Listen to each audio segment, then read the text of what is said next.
Well, we're really excited and sad, as always, for the last day of the show. Doyle Andrea Garcia, all the way from Germany, via Portland, right? Yes. It's the first time we've met her. We saw her work at least a year ago or so, maybe a little less. And that's kind of how it works as a curator. You see work and you think about it, and then we met Dance's work. And we knew Dance, but hadn't seen a whole lot of your work.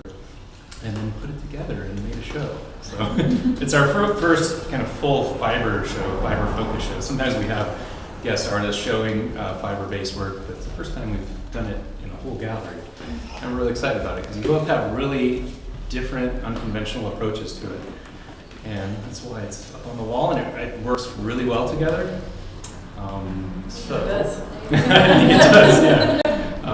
With that in mind, we'll have the artists talk about their work a little bit, who they are, what they're all about, or what inspires them. If you guys have any questions throughout, just feel free to raise your hand, and we'll keep it really spontaneous and free form. So, Dan, why don't you tell us about yourself a little bit and how you got into this medium and what you're all about?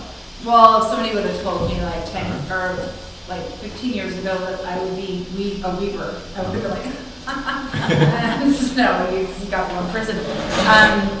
So I started out in ceramics, and I was a hand builder, and I like to do a lot of like unconventional molds. So I did a lot of slip cast molding and viscosity transfer, so I love putting photographs onto clay.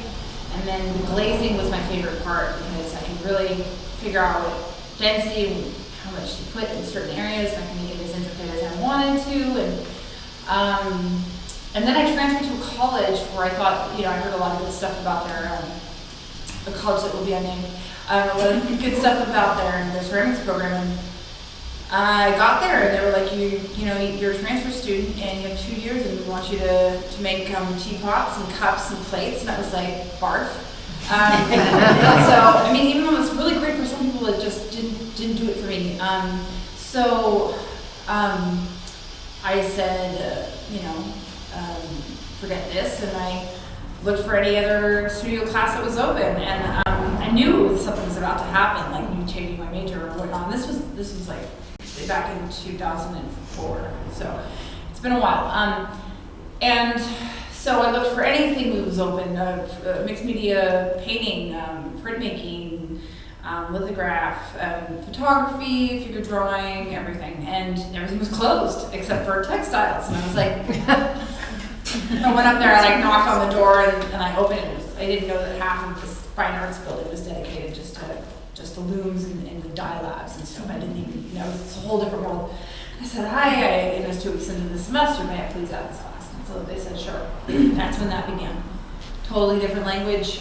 I was so frustrated when I started putting warp threads into my loom, figuring out how to string it up, and I've had a lot of moments where there should have been somebody censoring my words. Beep, beep.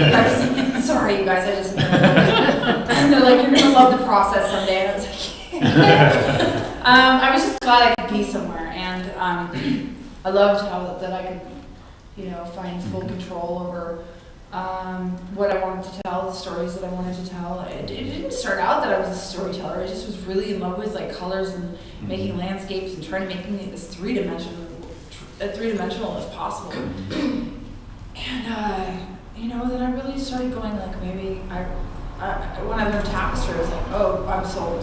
Like, this is it for me. And I know they knew that, and so they let me just really stay there because I've been studying like fashion patterns and shibori and working with indigo bats and doing heat presses and working with some really amazing artists like Estelle Alcamini and Annalisa Hedstrom and Candace Crockett and Barbara Shapiro, and learning all these different kinds of ways of manipulating the cloth to resist the dyes and whatnot. So, and basket weaving. So, there's this thing where I was like, this is not the world I live in. I don't live in a world where I have to make baskets, and I can tell these contemporary stories through tapestry. And as my style came out, I started working with just different stuff and anything I could. Everywhere I went, I was like, can I weave that in? Mm-hmm. And sometimes it was like over the top, manic, which is interesting in some of my pieces. I'm like, wow, I was really liberal there with that glitter, and like, wow, there's a lot of in there, because I love the fact that the breeze would come in the room and it would just kind of float. Mm-hmm. So, yeah, what drew you to the process? Yeah, totally. Process. Yeah, as opposed, so you came from ceramics background, very different. Yeah, both were. I mean, sure, both the were fine arts. class Nothing was open, functional. but you obviously kind of fell in love with the act of it. It seems like, I've never done it, but it seems very immersive, right? It is, and it takes a lot of time, and it does take a lot of patience, and I learned to be patient through this medium. I also do not like the word craft. That's just me. I think it's, I think when I go to see like quilts in a show or baskets, some opening somewhere, they're handmade and either contemporary or traditional. I still think that's a fine art. And it's just, craft is, I think sometimes it's just labeled on a traditional women's work, and I really, it's not like I'm saying we're resenting it. I just don't think that it's the appropriate term for what it is. I think it's just the amount of the recognition that it needs to have is looked at like something that it is definitely a masterpiece, and a lot of it. So, so I don't know. Yeah. How about we'll come back to dive into your pieces. I'd love to learn how you got kind of into this as a medium. Yeah. And did you explore other medium before you worked in textiles? I was introduced to textile stuff in 2013. Uh-huh. I started my BFA in photography actually, and I did 2 years of that.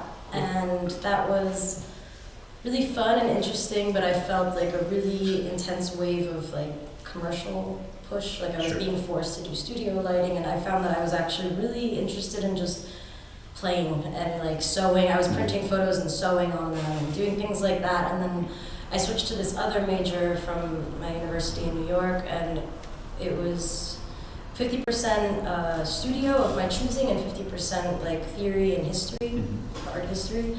And there I was able to really play with silkscreen, and then I was playing with printing on fabrics a lot, and then I was playing with sculpture, and I found myself also using clothes and fabric material. And I had a professor who was like, you have to take this fiber art class, like, you have to take the fiber art class. And it was a really intensive 3-month semester of just learning everything, like lace making, crochet, making yarn from zero to yarn, and dyeing and the whole thing, and there I learned weaving, and I became really obsessed with it. But I never had the traditional teaching of weaving or anything like that, so I like this introduction to fiber art because I was able to just kind of learn the basics of everything, and then take my curiosity on like a journey, and that's kind of what I've been doing since then. It's quite a departure from photography as well. Yeah. But still using image, so it's helpful. It's a helpful tool. Fantastic. That's exciting. Yeah, and similar to what you're saying, it's this is a struggle that I have as well, like craft versus fine art, and I prefer to use the word handwork rather than craft, because I think craft has this connotation of being decorative or something like that, and I try to push that boundary, and I try to play with that, like what can I take something that is craft and make it a fine art object, or is there a boundary, or where is it? And I think about that a lot when I'm working in my You both have utilized the medium as almost to create elaborate paintings, really. I mean, I know several painters, even that we work with, whose work is very similar, but it's oil on canvas or acrylic on canvas. But you're achieving the same kind of effect and result. It just happens to be a fiber. As opposed to paint. Yeah. Big deal. Yeah, and it's funny, some painters, when some galleries, I feel a little bit of a push from galleries. I don't think they know if they can sell it. It's before they've even seen the work too. They'll just be like, oh, it's fiber. fiber, Sure. And I'm like, well, you have a lot of painters here. I mean, who wove that canvas? You know, Yeah, it's yeah. like, you know, it is on textile. Mhm. I mean, if you want to be literal about it. And Take it back.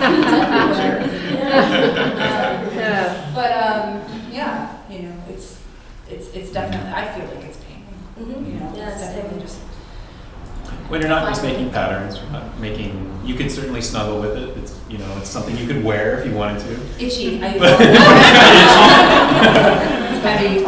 But you're treating it as a storytelling medium or a narrative. So I mean, you certainly have that. And we were talking earlier about your narrative in each of these pieces, which is really fascinating. So maybe we can't hit all of her pieces, but talk to her before you guys leave about what's going on in all of these pieces as well as your Yeah, there's a story to everything there. Yeah, definitely. So let's start with this, for example. What's This going on one's here? called Mark from Lower Bottoms, and this is about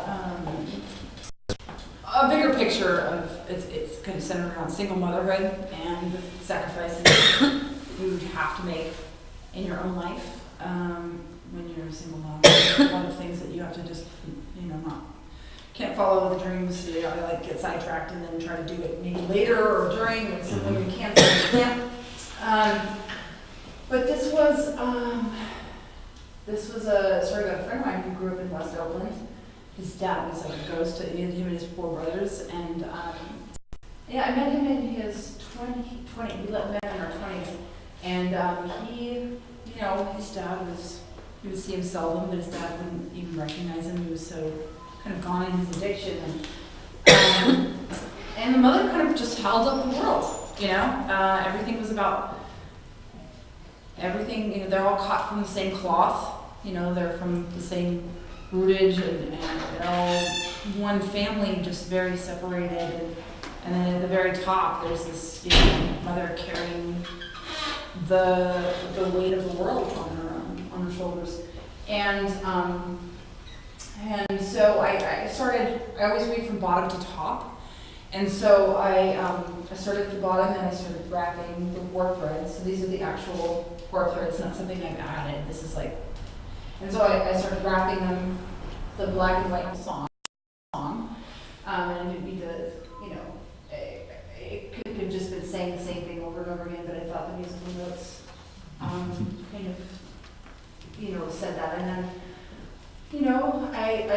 I did the mother, and I wanted to put her in, like a stance that was almost like a deity,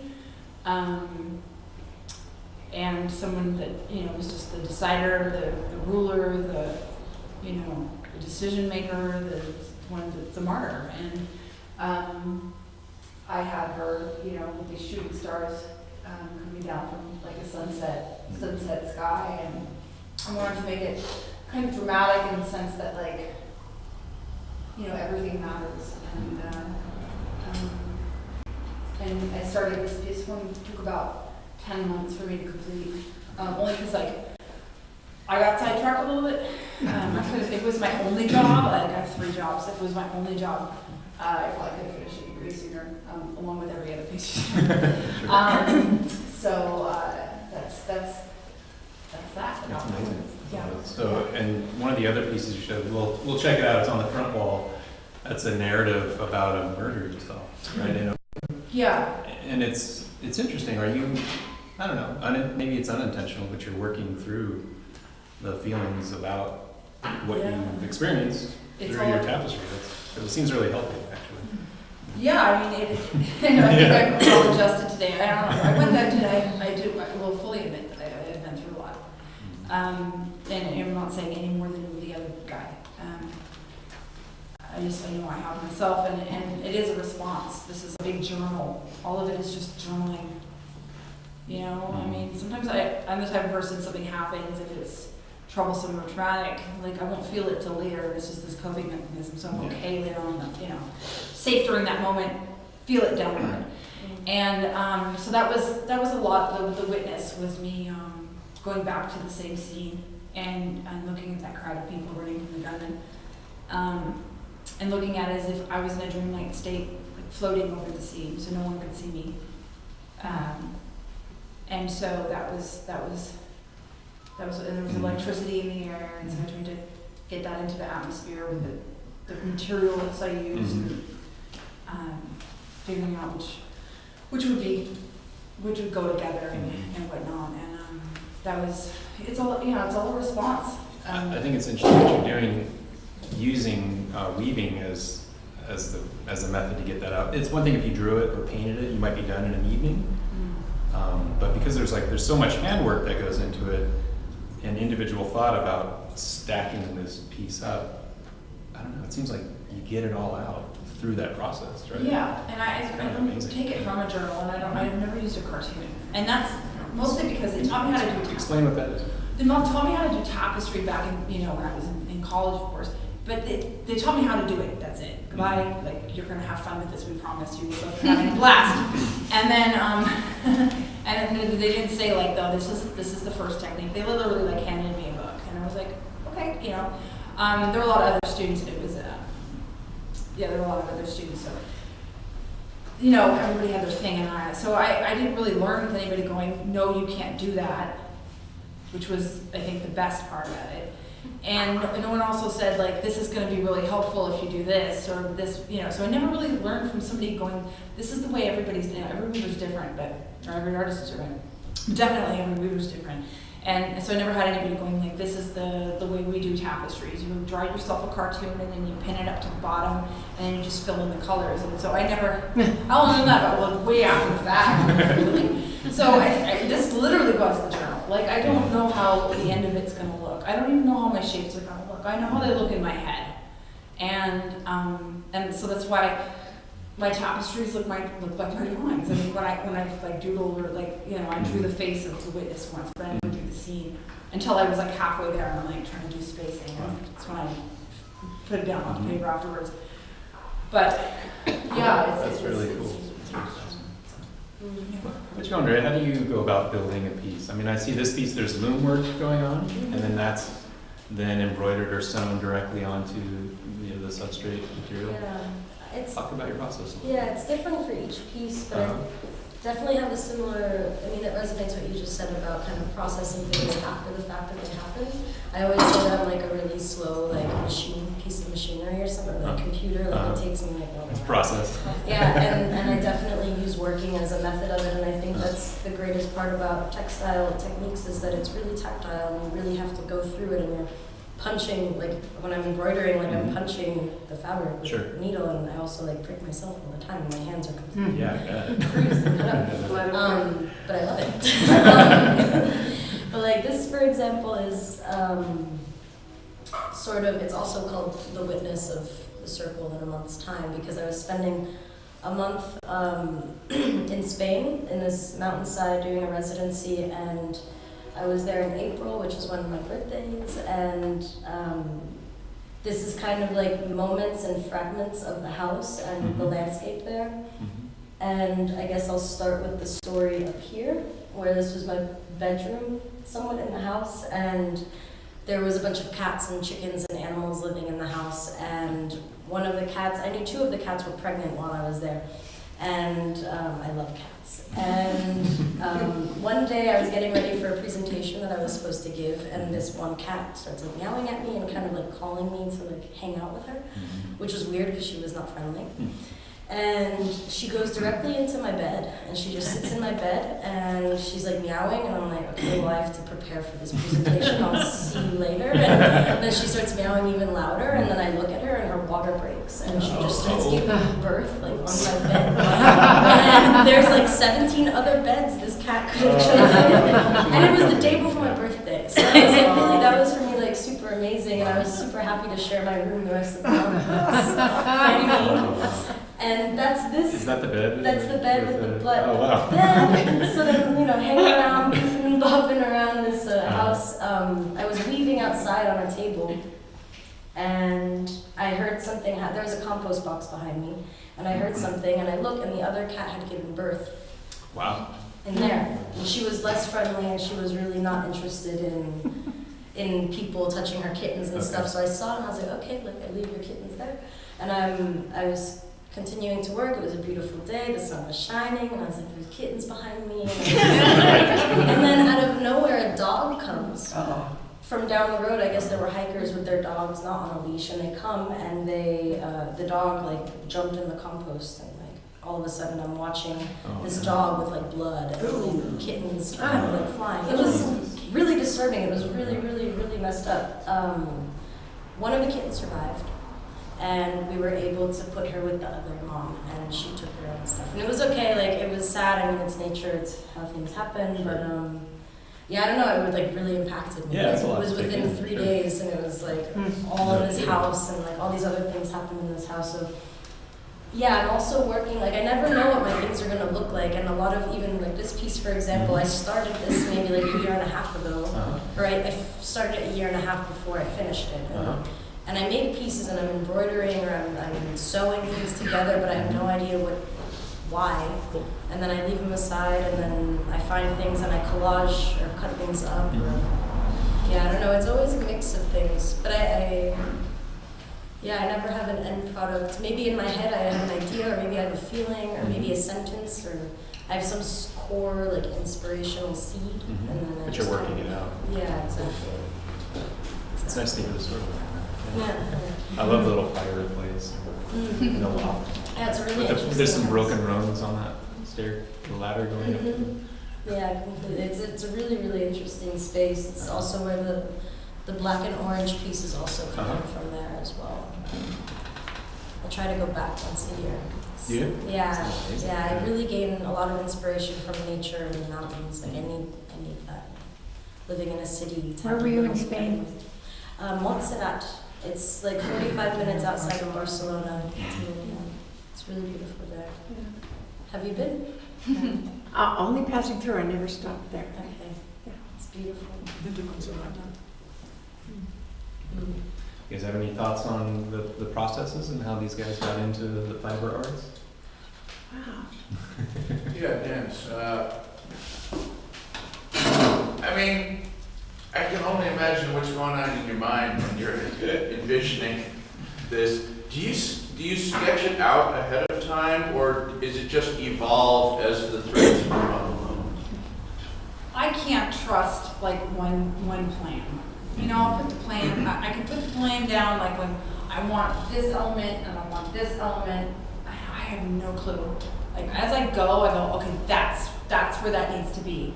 And it would look better if I had this element coming in there. So that means when you're weaving, you gotta figure out like, you can't just weave all the way up on this side because you know what this side is gonna be like. You gotta attach it to this side. So you gotta be like always thinking about, okay, what is this gonna attach to these?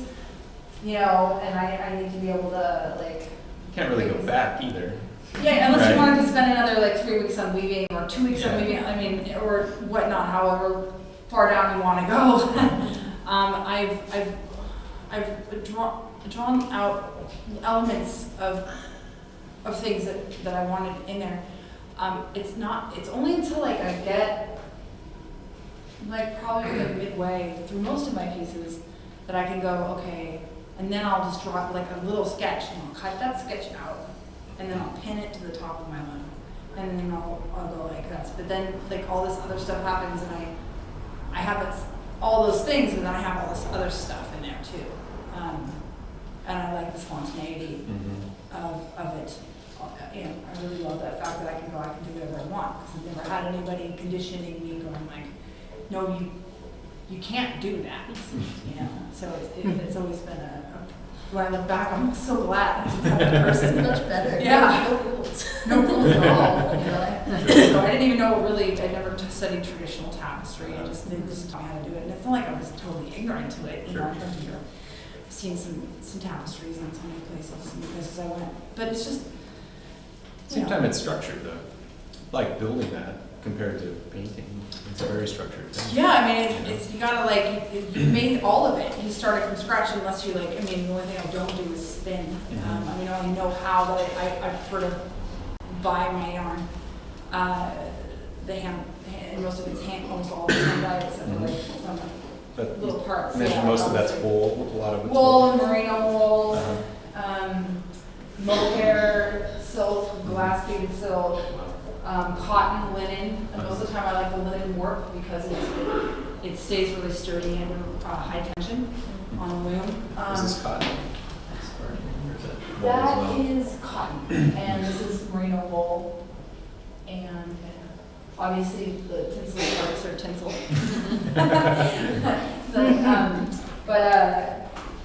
Yeah, I mean, it's all, I have to think, I mean, one thing that has to be planned right is the actual structure of it. You have to have it laced on the loom the right way. You got to make sure everything, your reed is holding the warp threads wide enough so that it can be tapestry and not right next to each other. You got to think about the width of the warp.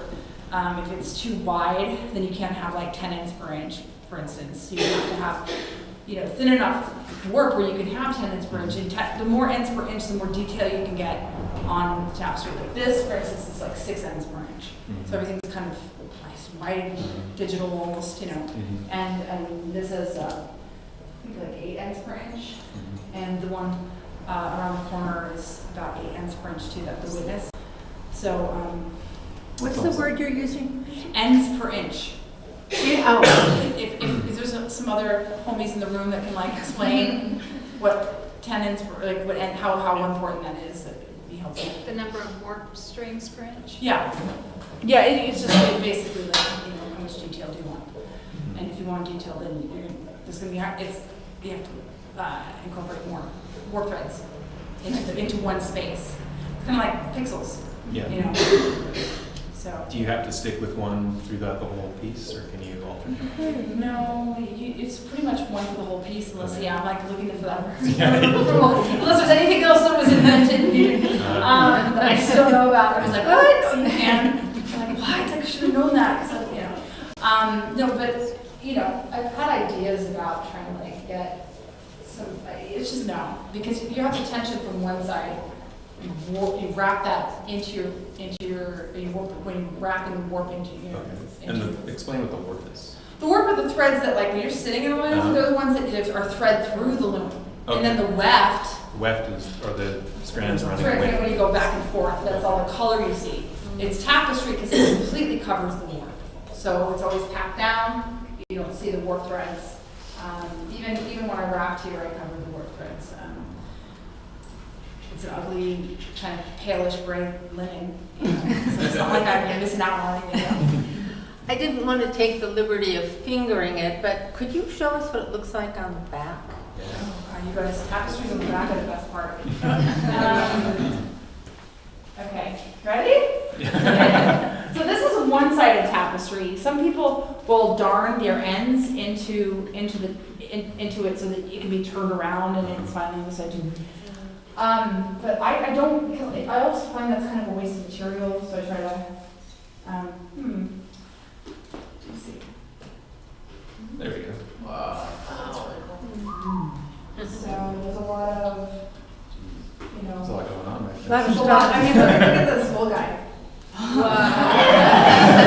It's kind of scary, actually. That's fascinating. They should almost be in underwear and spin it around to see what's going on. This one is, sometimes I trim them just so that it hangs on against the wall pretty flat. Sometimes it's really bushy back there. So, Can we see the backside of your piece? What's going on there? Yeah, it's This always is fascinating. also not like professionally embroidered, but that's Oh, also it's something fantastic. that I kind of choose to do on purpose. But it's looking like Very this. cool. There's And that's all of these embroidered, ends. right? Yeah, this is all hand sewn and embroidered. This was before the sewing machine.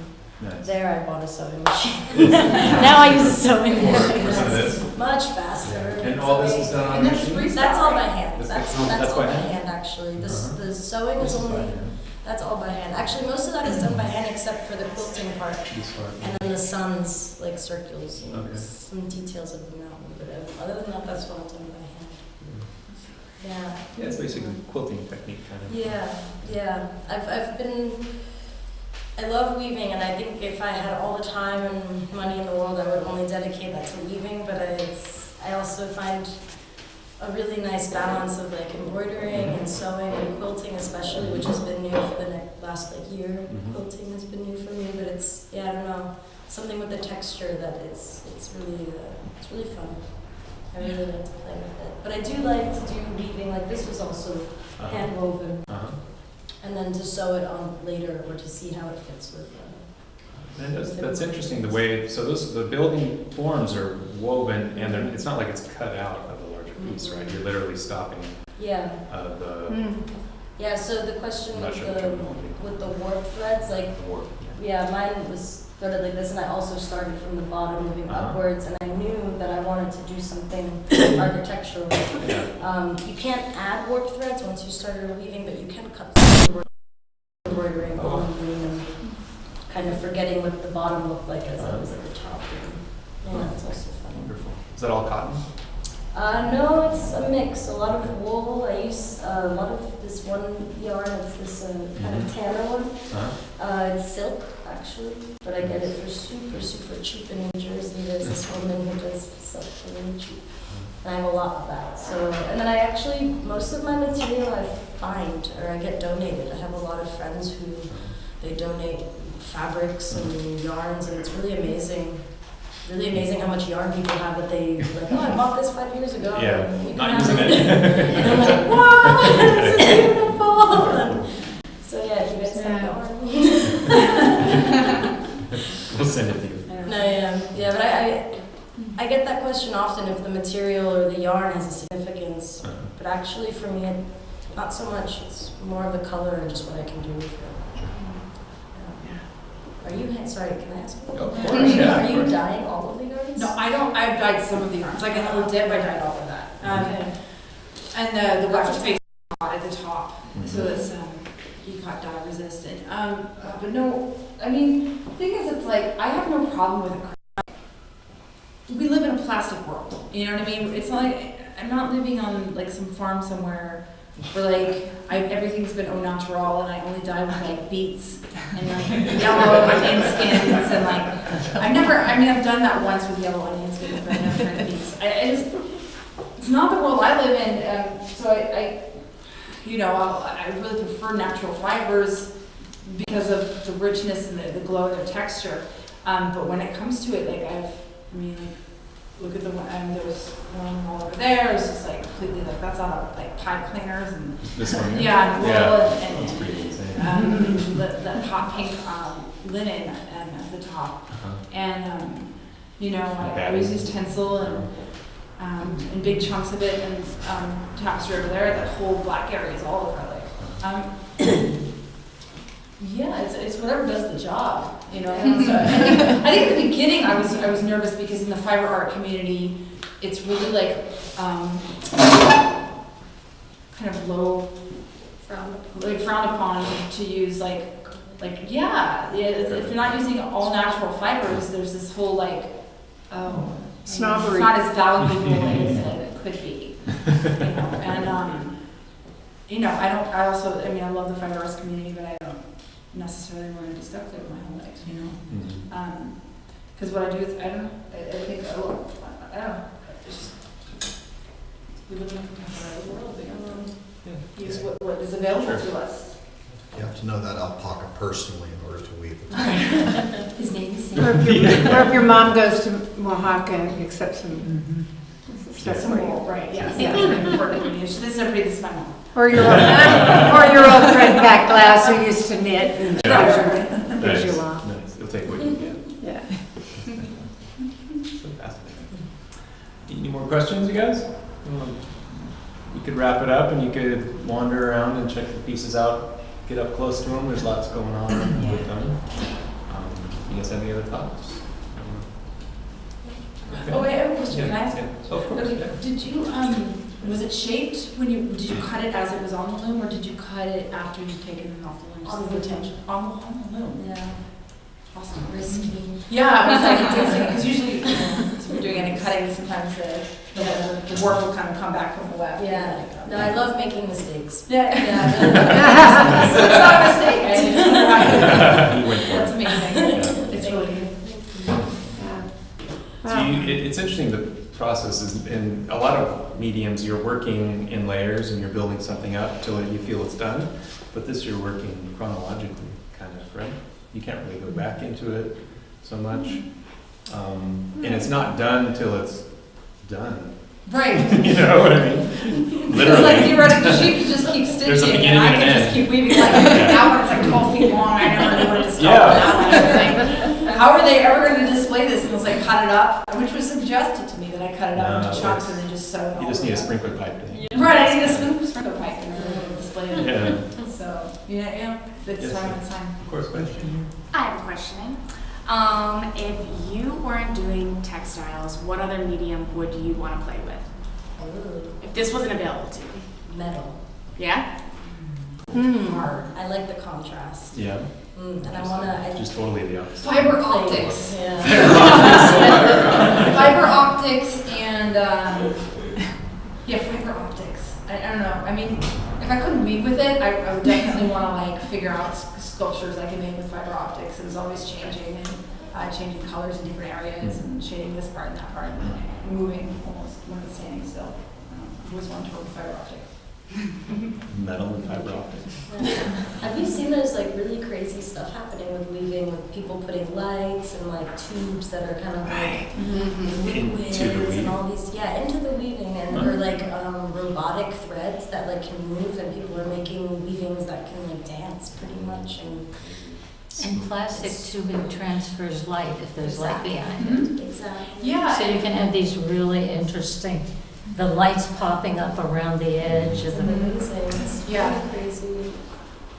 There was one when I worked at the at this small craft museum in downtown San Francisco, and there was a woman there who I think she had studied at Cranbrook, and she did this thing where she had this. She made these things out of like those Walkmans that used to read cassettes. Like they used to read this, the tape readers that would make like read from and then project the sound from the speaker. So she would take the speaker and the reader part, and she made these things where like you'd go across her weaving and you'd rub it against it. It was made out of this tape, and you could like hear chatter. That's amazing. That was pretty cool. I was like, I'm gonna go to Cranbrook. That is really cool. That sounded. Yeah. So Do you teach as well? Some I teach at weaving? the Richmond Art You do, Center. right? Yeah. Yeah, and I teach at Studio One Art Center in Oakland. Weaving. Weaving, yeah. Mixed media tapestry weaving. So it's amazing what, you know, you wouldn't think of 5 and 6-year-olds could do tapestry, and you know, they can. I just had, it took me like about a year to figure out what to say and how to teach it to that age group. And now it's like I just had this one. Everybody's doing their name now. So now I'm helping everybody do lettering, and it's I want my name. Can I have the name of my club, the only girls club, and you know, can I have, you know, and one particular student did this aquarium scene, wanted to do a fish swimming past a rock with a little bit of kelp, and I was like, let's do this. And so it's cool. It's going to be in the showcase, which is on May 23rd in Studio One. And I cut the ends. I finished it all professionally, and even the opening part, she showed up with her mom with like a bouquet of flowers. I was like, no, but it's amazing what they can. There's other people doing that. The woman was standing up with a sweater on and doing her own face, and you know, she's like 7, and so it's really fun teaching it. I'm like, this is a long snake, and the thread is a snake. Let's play pretend, you know, to the really young ones. And I get a lot of. It keeps me young, even though I'm not that old, but it keeps me younger, and it just. I don't know, working with kids keeps me on my toes. Yeah, definitely. And I really love being part of the community. Sure. Especially as Studio One, we're getting into public art. Uh-huh. So that's really exciting where we're going to go with that. So, because Richmond's changing pretty fast. Sure. Yeah, kids really are. I was teaching preschoolers to weave in Brooklyn before I moved to Germany, and it's really amazing. Like they're like 3 years old, 4 years old, and they understand like this harness goes down. And Really? I do this, Wow. and then they would like take turns. And, Oh, you know, it's just the wow. cutest thing to see these little hands like working with thread, and they create like. I would do is that they would all work together to create one long piece, and then they see it all together. That's cool. They don't understand what they just did. They love it. And it's such a I don't know. I love weaving. I think everyone should try it. It's really therapeutic and relaxing. I have a big screen TV box that I found in my building, and I cut little grooves in it, and now it's like giant. And the kids, I did this they put checkers like across, like they did this kind of triangle on the bottom so the tassels kind of would hang down, and they're doing the top of it. Because we did a piece like that where all the kids worked on it and it was sold to one of the parents. I did a whole pricing thing, so it was like the materials versus the time you spent making it, da da da da. What do you guys want out of this? They're like, an ice cream party! And I'm like, all right. So like, how much would that cost? You know? And the rest of it went to like materials, like quality materials for that program, because a lot of the stuff is donated to studio owners that was sold to the parent. We decided on $210. Okay. And it was, yeah, and now it hangs in there. Yeah. That's right. Yeah, it's great. Kids are pretty amazing. Heck yeah. So thank you. Thank you guys. Thank you. It's wonderful. I think it's very Thank you guys fascinating. for coming. Yeah, thank you Thank you everybody. guys.